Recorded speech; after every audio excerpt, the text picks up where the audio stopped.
ஒருவருக்கு எது பெரியது? நான் பல இடங்களில் கேட்டிருக்கிறேன், 30 ஆண்டு காலமாக கேட்கிறேன். யாருங்க பெரியவங்க? யார் பெரியவங்க? படிச்சவங்க எல்லாம் பெரியவங்களா சார்? படிச்சவங்க பெரியவங்களா? இல்லைங்கிறாங்க ஒரு அம்மா. அதிகாரிகள், ஆட்சியாளர்கள், யார் பெரியவர்? யாரை கேட்டாலும் வாயில வார்த்தை வருது, என் புள்ள பெரிய ஆளா வரணும். அப்படின்னா என்ன? யாருக்குமே விளக்கம் தெரிவதில்லை. நான் சொல்லட்டுமா? உங்கள் குழந்தையினால் உங்களால் 4 பேருக்கு நன்மை நடக்கிறதா? நீங்கள் தான் இந்த சமுதாயத்தில் பெரிய ஆள். அந்த நோக்கத்தோடு நாம் இயங்குகிறோமா? நான் ரொம்ப பெரிய விஷயத்தை ரொம்ப சாதாரணமா சொல்றேன். பலர் நம்மில் இருக்கக்கூடிய பல பேருக்கு இது புரிவதே இல்லை. நான் 2 கேள்வியை இந்த மன்றத்தில் வைக்கிறேன். வீட்டில் போய் இந்த 2 கேள்வி, இந்த சகோதரி சொன்ன இந்த 2 கேள்வியை மீளாய்வு செய்யுங்கள். உலகத்தில் எது பெரியது என்று நீங்கள் ஒருவேளை கண்டுகொள்ளக்கூடும். நீங்கள் எங்கே இருக்க விரும்புகிறீர்கள்? Find out the answer. Youth நிறைய பேர் வந்திருக்கிறீங்க, பெண்கள் நிறைய பேர் இருக்கிறீர்கள், ஆண்கள் இருக்கிறீர்கள், முதியவர்கள் இருக்கிறீர்கள், குழந்தைகள் இருக்கிறீர்கள்.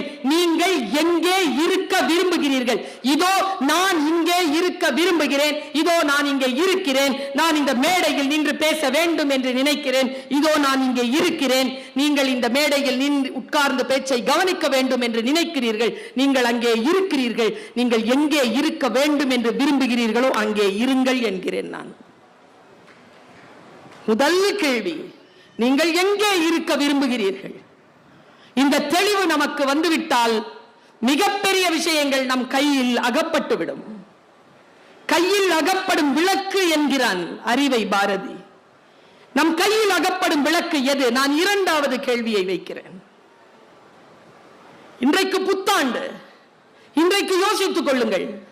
வாழ்க்கை என்பது நமக்கு ரொம்ப அழகாக இயற்கை கொடுத்திருக்கக்கூடிய வாழ்நாட்களால் ஆன வரம். இந்த வரத்தை அனுபவிக்கக்கூடிய நாம் எதற்காக நினைவு கூறப்பட வேண்டும் என்று நினைக்கிறோம்? என்ன காரணத்திற்காக உங்களை நான் நினைத்துக் கொள்ள வேண்டும்? ஒரு சிக்னேச்சர் போட்டுடுங்களேன். அதற்கான வேலையை இன்றிலிருந்து தொடங்குங்களேன். ஒண்ணும் இல்லைங்க, நான் ஒரு கூட்டத்திற்கு போறேன். உங்களுக்கு ஒரு ரகசியத்தை சொல்கிறேன். கூட்டத்திற்கு சென்று பேசினால் புகழ் கிடைக்கும், அனுபவங்கள் கிடைக்கும், செல்வாக்கு பெருகும். ஆனால் பேசக்கூடியவர்களை விட பயனாளிகள் கேட்பவர்கள் தான்.